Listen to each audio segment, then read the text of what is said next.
Sengun has really struggled over the last month, Frank, and I want to give you his numbers, and I'm going to pick the date, February the 10th.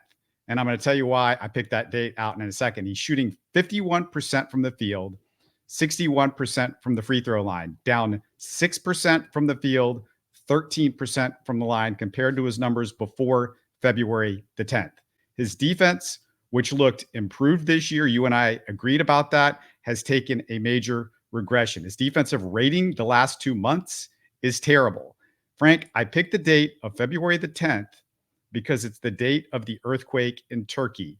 It might be pure coincidence, but I just thought it's worth noting. And it's something that I noticed right after that happened, and he didn't seem the same.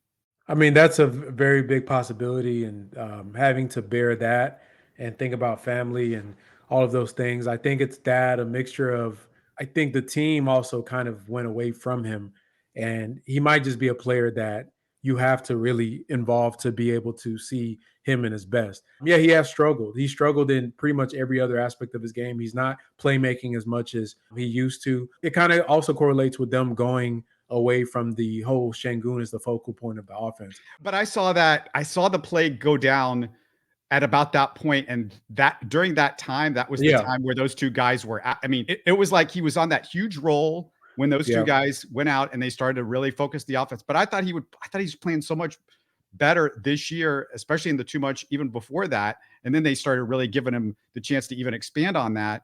And then all of a sudden, it was just like, we're not seeing the same. And the thing about Sengun, Frank, is he's not somebody that makes excuses. There's a lot of guys on this team I would think would make an excuse or say something. Sengun is not an excuse maker. Yeah, he's not. And he takes full responsibility over stuff, unlike even to the point of where he's taking responsibility for stuff Steven Silas is responsible for.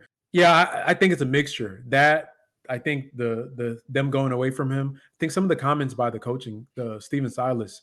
I mean, if he had any confidence issues, your coach openly basically saying that you're a terrible defender in post game, blaming you for stuff, and not just blaming you. And I don't think he would mind if he was blamed for stuff, but he was being singled out.